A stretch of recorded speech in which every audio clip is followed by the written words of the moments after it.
I didn't get my top tip in, which is always flat shoes. Oh, sorry. No, it's only flat shoes. It's just flat shoes and sweets in your pocket. We should add that in the pod notes. Flat shoes. Yes, I agree with you. Comfy shoes.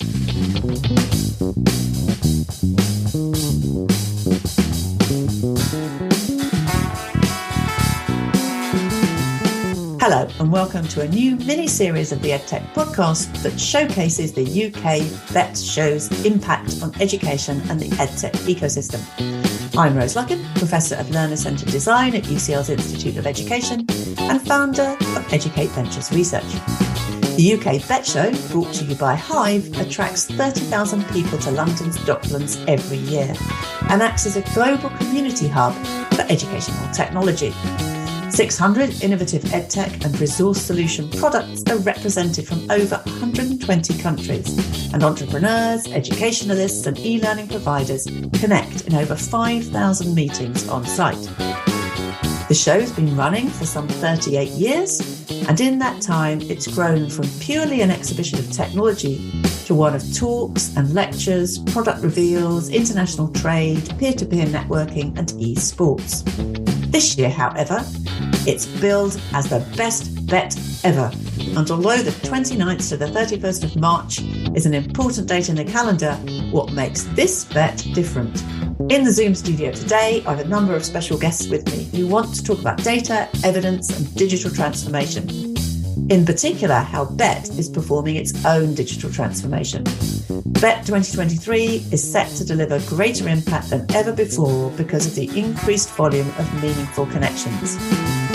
Register for your free ticket before the 3rd of March by visiting uk.bettshow.com. And keep listening to find out how technology and data are going to make this Bett the best one yet. Louisa, it seems like digital transformation is the EdTech industry's watchword at the moment. What does it mean for Bett to be going through its own digital transformation? And why is it happening now? And I'd also love to know what the evidence is that motivated these changes. And as you answer this question, could you just say a little bit about yourself to introduce yourself to our listeners and what you do? I suppose I should start with that. Thanks, Rose. So I'm Louisa Hunter. I'm the portfolio director for Bett, and I've been working with Bett for many, many years, not nearly as many years as some of our visitors have been attending Bett for. We've been going for about 38 years now, but I've been working with Bett for about 8 years, working with our strategic partners to really make the most out of the show and engage with our community. And I've taken over the portfolio director role recently as we embark on our digital transformation that you just mentioned. So what does digital transformation mean for Bett? Well, what it absolutely is not about is moving events online. That is not what digital transformation means for Bett. It's also not about tech gimmicks. That's sometimes what people mean when they talk about digital innovation at events, but that's not what this is about. This is about using brilliant new technology to deliver the show in a more sophisticated and data-driven way. So really, the crux of that is knowing much more about who's coming to the show, what they need, and who they want to connect with, so that we can design a much better experience, we can communicate with our visitors better, and really importantly, we can make connections with the right people at the right time. So that's really the crux of the digital transformation. I think one really important manifestation of that new technology that we are implementing is a very massive meetings program that we'll be running for the first time at the show in March. That really solves for the key thing that our visitors come to Bett to do. So Connect at Bett enables education decision makers to discover products and services really quickly and efficiently. It helps them find solutions to their challenges. That could be strategic, operational, pedagogical challenges. And ultimately, it allows them to uncover new and emerging tech from a really wide range of companies, whether they're big or small or local or international. So it's a really powerful tool for those education decision makers that come to Bett and could perhaps in the past have been slightly overwhelmed by the offering. And for our customers, those EdTechs, it's about meeting with the decision makers from institutions and governments who really want to meet them too. So they can do that with new people that they've never met before. They can engage with new and existing buyers within current customer organizations to find new ways to work together in future. And they can launch their products and make announcements to the thousands of educators who are participating. So yes, that's going to be happening at scale in March at the Excel. I think that sounds like a wonderful addition. I think my first Bett was probably 25 years ago in 1998. So I wasn't there right at the beginning, but I do remember coming along, and I must confess, feeling a bit overwhelmed. So as an educator, feeling a bit overwhelmed. So I think that sounds like a great addition. Thanks so much, Louisa. Joseph, I'd love to come to you next, please. Now, tell us a little bit about yourself and the organisation you work for, which I know is ISTE. And I know you advocate for the use of smart technology in education, and you publish standards and recommendations and frameworks to help teachers to use these tools well. You also host a large event for educators and EdTech companies in the US. So how are you partnering with Bett as they undertake this transformation? Well, thank you, Rose. So yes, just a little bit about me. I'm have the privilege of being the Chief Learning Officer at ISTE. And we're really focused, it's an external role that's focused on helping educators around the world really engage the kinds of activities and strategies that will help them transform their pedagogy. And so we see learning and technology as hand in hand. And just like Louisa said, it's not about gimmicks, it's not about shiny objects. It's about really identifying your learning goals and then bringing to bear the technology that's going to move that forward. So we are excited to be part of this partnership. We really see 4 powerhouses coming together. We have Bett, which is an incredible convener, and we always talk about them being in the UK, but really they bring the world to the UK. So it's truly a worldwide conference, and they bring all the right people into the same space. We have BESA, which represents and is attuned to the interests and needs of the UK companies that are there. We have EVR, your organization, that's really supported hundreds of EdTech companies to get clear about their theory of change and how they might use evidence and data to demonstrate their impact. And then you have ISTE, who has spent a lot of time developing strategies and approaches that leaders can use with confidence to bring about this transformation that we're talking about. And so what we're excited about doing together this year is we sat down with Louisa and her team and said, how can ISTE, with our deep experience in educator CDP, grounded in these ISTE standards, provide a session that will help educators navigate this amazing, but possibly overwhelming experience that they're about to have. And so what we're planning to do is on the very first day of the conference, we are bringing together Richard Culata, who's the CEO of ISTE, along with Laurie Forcier and members of the ERV team, including Rose, to be a part of a 2-hour workshop on the first day. So this is on Wednesday, the 29th of March from 12 to 2. And we're calling it Get Ready, Get Bett, Go. And the whole idea is about putting educators in control of the conversations that they're having with these various companies. Sometimes they're kind of overwhelmed and they're just sort of reacting rather than being intentional. And so the way we're going to do that is we're going to help them identify very deliberate questions focused on a problem of practice that they're trying to solve and looking for the evidence base that these companies can provide for how their solution matches their context. And our goal is to really help them have substantive conversations when they get out on the floor, and help them engage those companies in a way that they can find this match, right? When you find that perfect match between a company and your need, that's the magic that happens at Bett. And so we're really trying to bring that to the fore by having that experience on the very first day, so that they feel prepared and empowered to do that. Oh, that's like music to my ears. I love the idea of bringing technology to bear on your learning goals and all that talk of evidence and data. Absolutely love it. Thanks, Joseph. Really, we'll be coming back to more talk about evidence a little bit later. But I'd love to turn to Julia now. Now, with regard to Bett's approach and more broadly for BESA, what does digital transformation mean for your membership? And what else are companies in your community looking for? And how do you think their needs can best be served? So, as a little bit of background, I'm Julia, and I'm the Deputy Director General at BESA, the British Educational Suppliers Association. So we're a trade association. We have over 400 companies in membership, and they are all suppliers of goods and services to schools. And a large proportion of those, probably around 50%, are either technology providers or provide curriculum resources that are delivered through a tech platform. So it's a key area of membership.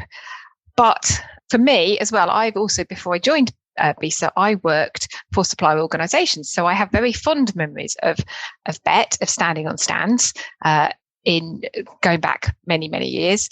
And I know that it can be really challenging to have the right conversations at an event of that size. And I think Louisa and Joseph both said a couple of things that resonated with me and with our members. So first was the talk of gimmicks.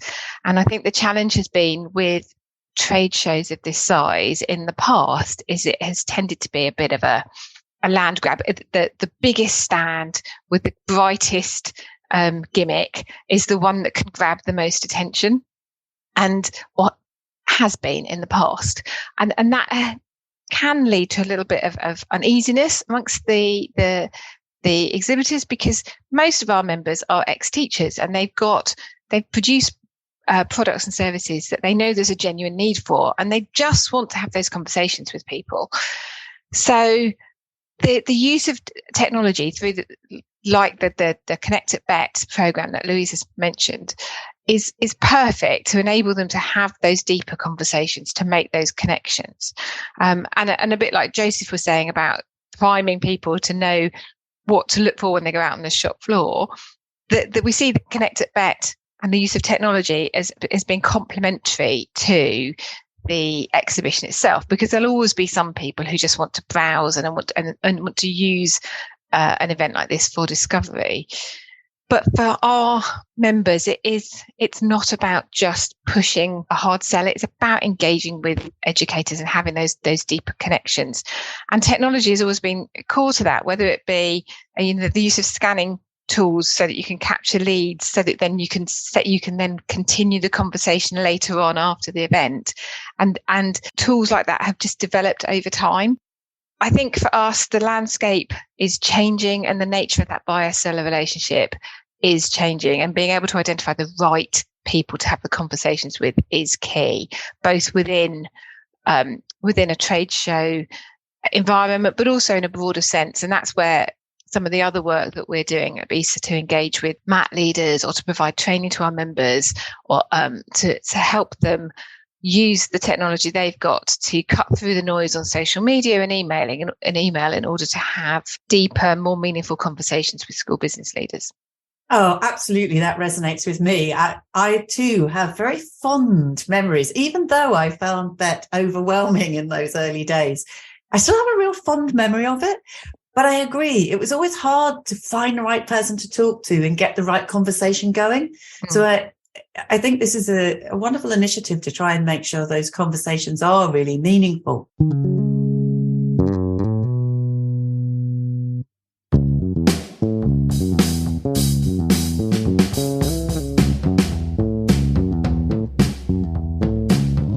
Thank you to today's sponsor, the Bett Show, which is the global meeting place for the education community. It takes place from the 29th to the 31st of March this year at Excel London. This year, there is a deadline to register for Bett, which is the 3rd of March. So head on over to uk.bettshow.com to claim your free ticket before that deadline. Once again, head on over to uk.bettshow.com to claim your free ticket before the 3rd of March.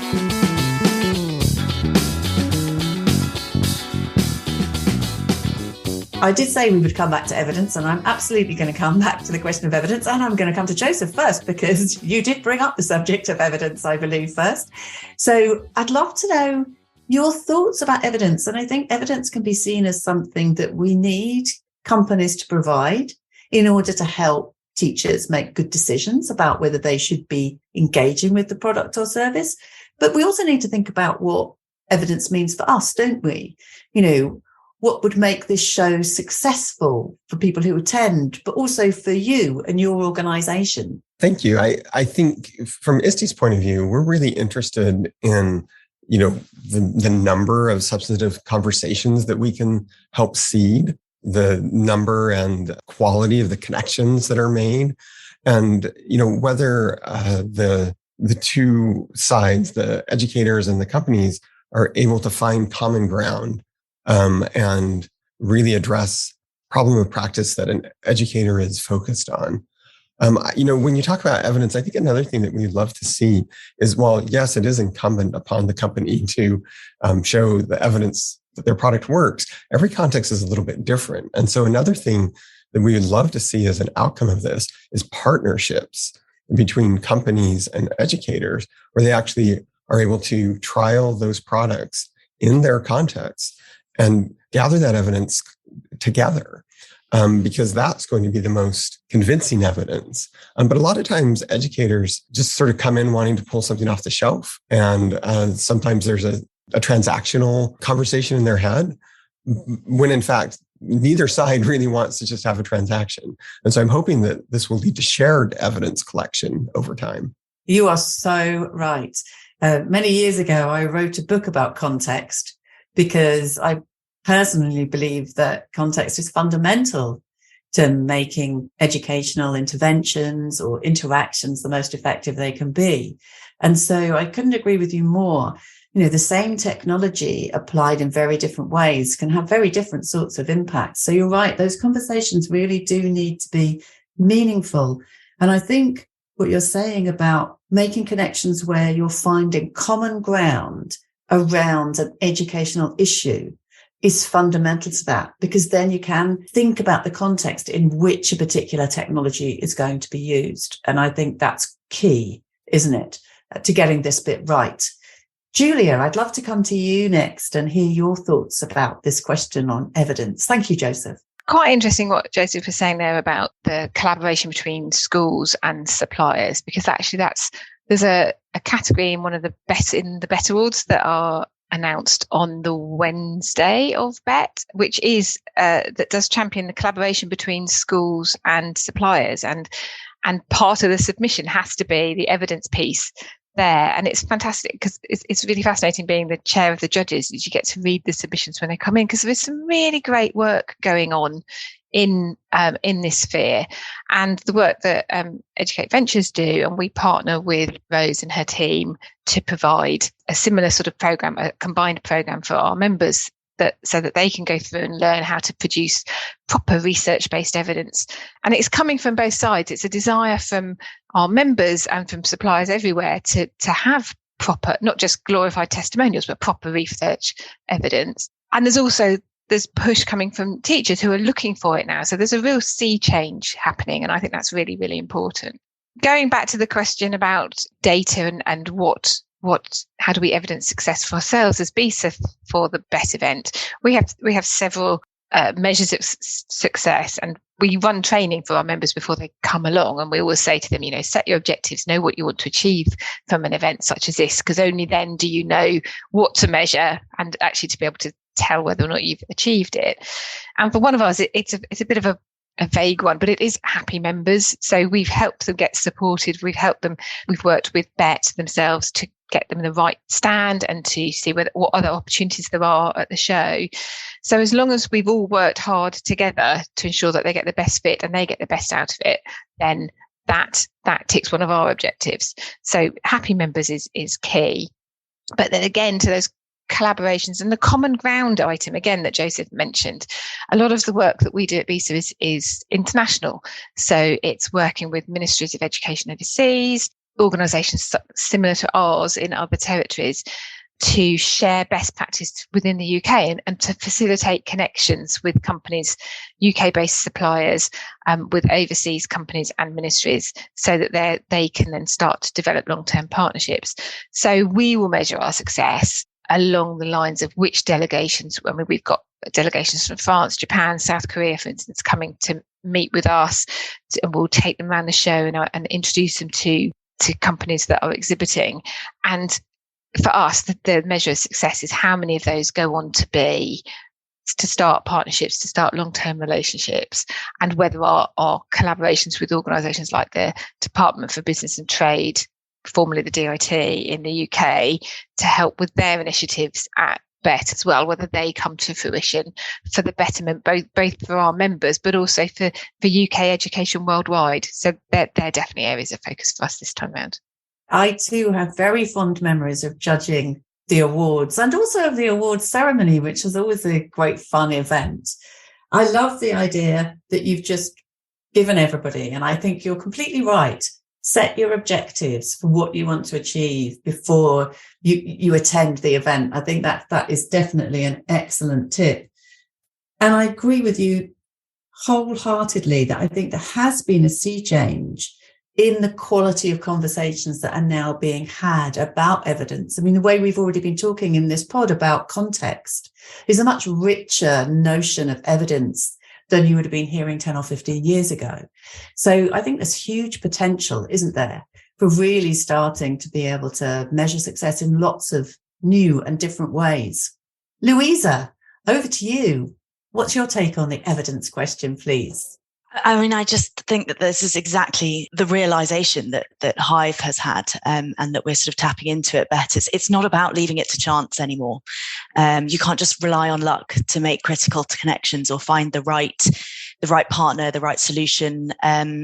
This idea that, BISA has already worked for many years with its members about being really kind of prepared and very purposeful, and what Joseph and Laurie are working on at Bett to really get those decision makers in schools prepared to make the most out of their Bett show is absolutely key. And all of those frameworks and materials that Educate Ventures are creating is something that is very, very interesting to us now as an organization. In the past, we've measured the success of our event by the number of people that walk through the door. And yes, there will still be lots of people walking through the door. We've got a record-breaking registration this year, but it really is about the connections that happen. And now, through this technology and the facilitation of those connections at Bett, we'll be able to have more of the conversations about what actually happened as a result of Bett, and measure that over time. We're convening groups of amazing thought leaders and powerful change makers from around the world to actually act on issues that they've noticed, and then measure that over time and see what impact is actually being made as a result of those conversations. So yeah, it's just absolutely about that kind of meaningful conversation as opposed to just a volume and a chance game. Meaningful conversations make a lot of sense. And I think what you're saying about it being about more than the number of people who walk through the door, and being able to track the conversations a bit more because of the way that you're connecting people, seems to me to be even more important after the pandemic, when things have been a bit muted, haven't they, in terms of people being able to actually go to physical events. This has really shone a light on the need for people to interact. And actually, sometimes a face-to-face meeting is really important to progress with ideas. I just wonder if you can think about whether there are any other potential benefits that might come out of those conversations that perhaps we haven't highlighted so far. I mean, there's a lot of conversation I'm hearing about learning poverty, for example, and students from poorer backgrounds and underfunding in the education sector. Perhaps if we better understand educators' needs, maybe the technology can be better plugged into that. And if we better understand the context in which that technology might be used, again, we can broker more meaningful conversations. So I come to you first, Louisa. What do you think are those added potential benefits? I mean, you hit on it. I think it's the understanding point that's absolutely key. We cannot solve for anything if we don't understand what people need and they want and what they do. And, once you know the issues, once you understand the goals of institutions and organizations and systems, and you can start connecting the dots, you start to make a difference. And in some sense, Bett really is positioned at the center of that kind of EdTech ecosystem, and the scope to make those connections and have an impact is slightly wild, actually. But, in terms of, helping the most marginalized in education, we want to do much more. And we are launching initiatives that bring together partners from sort of big tech and multinationals like HP, government leaders from sort of the US to Cambodia to Ukraine, organizations from, Africa Development Bank to Education Cannot Wait, and all of those minds coming together to answer questions like how we can bridge the global equity gap in education is something that we are in a very privileged position to be able to do. So yes, Bett is not just about shiny, expensive tech. It's about bringing people together to kind of understand each other and the problems that they have by kind of talking and learning and forging those partnerships. I really love that. And it really draws on what we've heard already about the global aspect of what Bett does. It really is at the center of an ecosystem. And you're right, being able to pull all those minds together to think about some of these huge challenges that we're facing is a hugely privileged position. And it's great to hear more about the way you are focusing on this, connecting different people together within the ecosystem so that the sum of the parts can be greater than the individual parts themselves.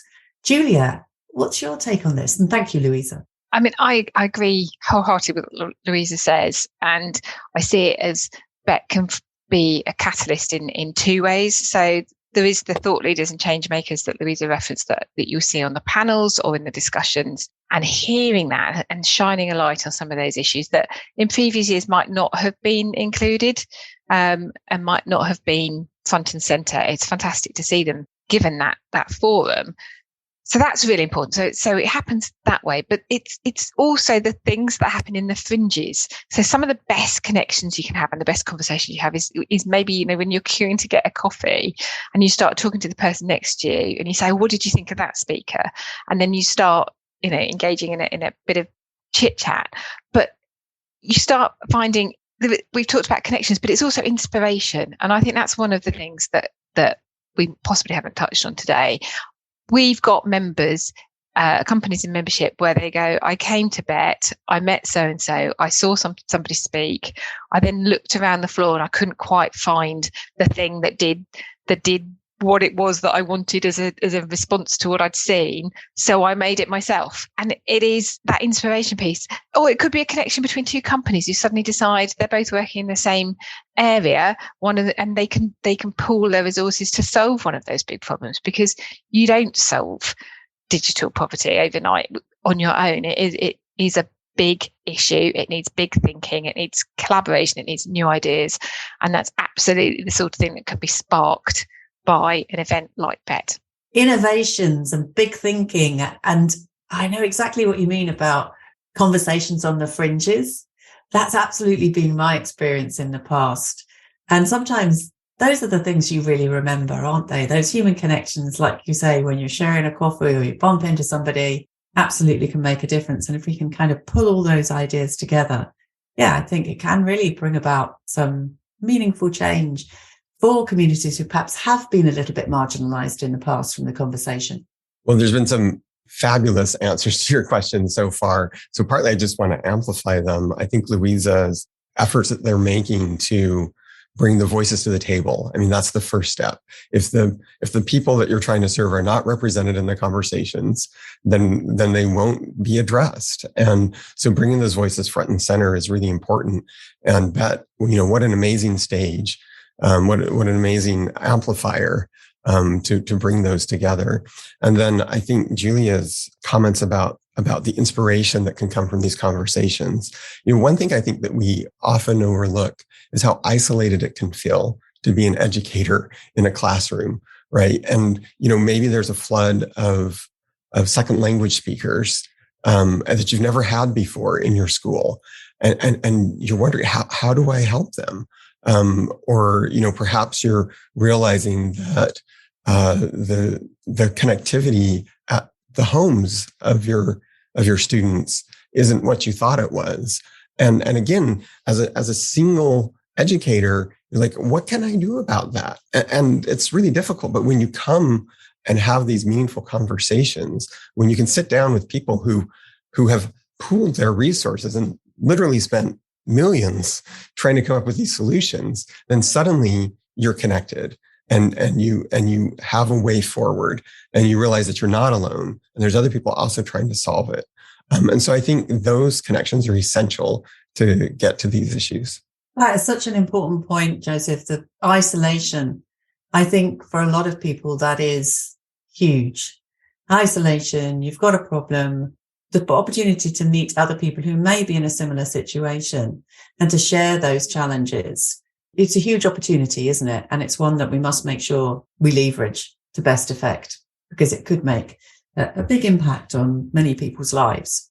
Great answers. I'm really getting a sense that there's going to be a much more conversational Bett this year, you're right. You've talked about it as being connected, and that's definitely the vibe that I'm getting, that it's much more about bringing people together, trying to match what people need with what's available, and then follow up on those conversations afterwards, which I think sounds great.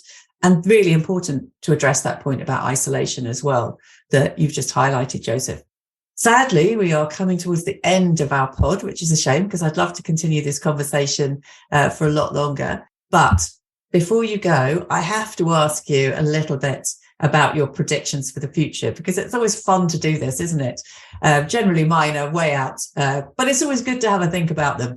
Julia, I'm going to come to you first. What are your predictions about what evolutions in education are on the horizon and what revolutions there might be coming from emerging technologies?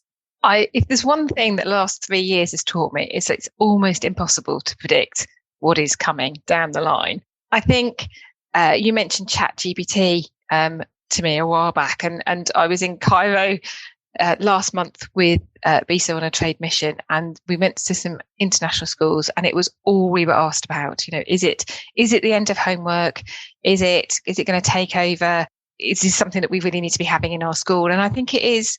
There's a tipping point again about AI. So AI is definitely on everybody's hit list this year, but I think it's not about that technology per se. It's about how it's applied.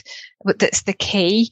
And it's being able to predict how that is going to be embedded and how things are going to move forward is quite challenging. And I think there's also that piece where you have to suddenly realize that all the parameters that you're basing your decision on are completely wrong. So again, another conversation around the digitization of assessments like GCSEs and A levels. Are they going to go online?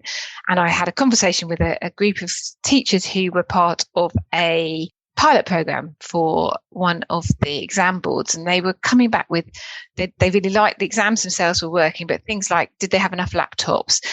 Could they switch off the internet? How did they had to get them all plugged in because the battery life wouldn't last? These things, and these were the things that were holding them back. And then you have that sudden light bulb moment that by the time this is rolled out, we probably won't be doing it on laptops. They're going to be doing it on some kind of device that hasn't been invented yet. So for me, you can see a direction of travel. ChatGPT is a direction of travel. The use of AI, direction of travel. Exams going on online, direction of travel. But the detail of it is yet to be invented. It's yet to be discovered. And that, again, is where all of us working in this sector have a part to play in terms of helping and supporting existing teachers to get comfortable with the technology we've got, so that they can instill a love of technology in the children that they're teaching now, because they're the ones that are going to be inventing the things that haven't been invented yet, that are going to solve these problems down the line. And that's what excites me about the future.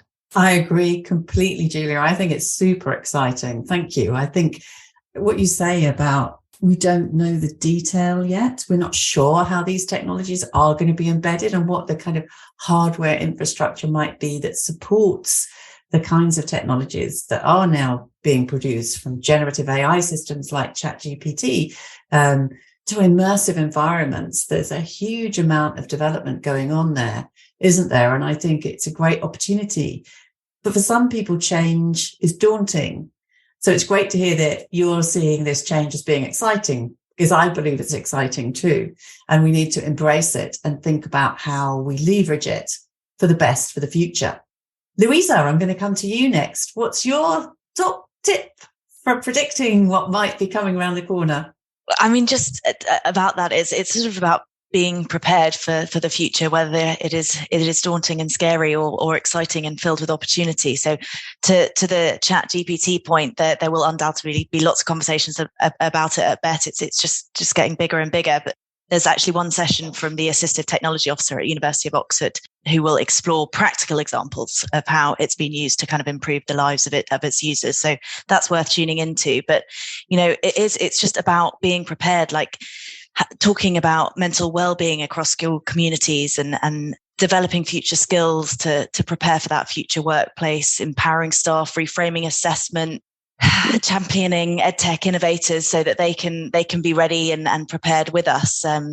or helping schools deal with kind of climate crisis. And there's just so much to talk about. But I would just say, yeah, it's about preparing for something that we don't know, about, to Julia's point. I think it is a bit of a moment in time, isn't it? Where maybe the technology really can bring about the transformation that people like ourselves have always known it could, but somehow we're still trying to get to the kind of transformation that we can envision. And it does feel like a moment in time where things are going to change in a very positive way. And bringing together all of those who are involved in that potential transformation could be incredibly empowering, I think. Thank you, Louisa. Joseph, you get the last word on this one. I've been thinking about my own son, who, when I really emphasized to him how important it was to learn to touch type, because he's been doing that his whole life, he was like, "I'm not sure that's true. I'm probably just going to use voice recognition by the time I'm your age, Dad." Right. And I had a moment where I'm like, I think he's right. And it just makes you realize that the future is coming much faster than we really think of. And so one of the ways that we're really framing the future at ISTE is when it comes to AI, for example. There's a lot of conversations about, how will it appear in the classroom, and will it replace a teacher, and all those things. But we're really looking beyond that to say, how do we prepare young people to become the AI designers of the future? Because they are the ones who will be designing this technology. And so whether that future, as Louisa said, is scary and daunting, or exciting and full of opportunities, will depend on who's designing that technology. So one important trend that I think is coming on the horizon is really focusing on helping our young people prepare to be the creators and the designers, and embedding those digital creation skills into the curriculum, not as a fun side project or an afterthought, but as a core competency for their future. A second one that both Julia and Louisa touched on is the educators themselves. Julia asked the question, how is it applied, right? That's what matters the most. And I think another change is we have now spent our billions on the devices. They're everywhere. They're maybe almost in too many places. If they're in the bedroom at 2:00 in the morning, they need to be turned off.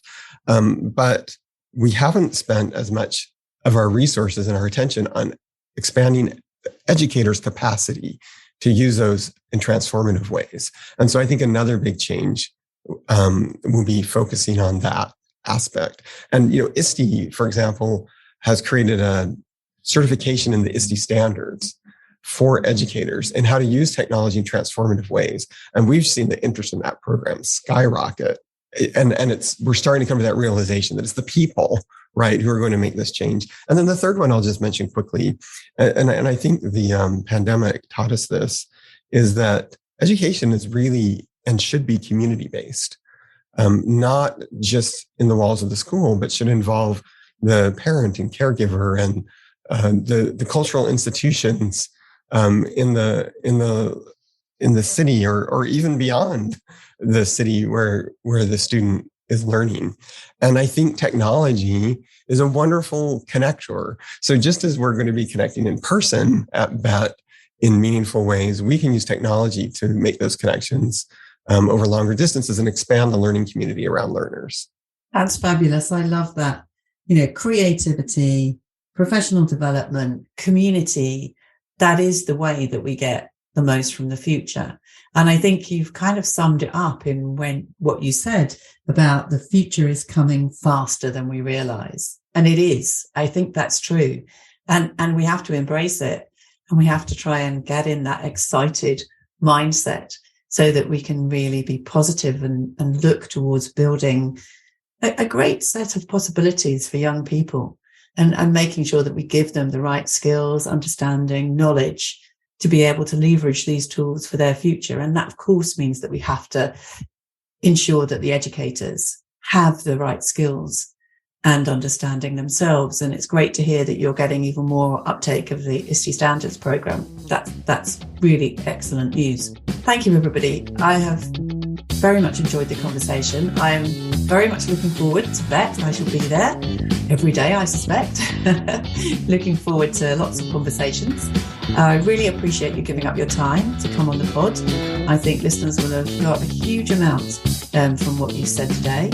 I hope if you are listening to the pod, you found our discussion informative and practical. I think there's been some top tips from our guests, and I'm sure you will get a lot more out of your Bett experience if you follow up on the advice that you've been given today. If you'd like to know more about this series of the podcast, then please visit the EdTech Podcast website at www.theedtechpodcast.com or connect with us via social media. And to see how the Educate programme is keeping evidence at the heart of EdTech, go to www.educateventures.com or join the conversation on LinkedIn.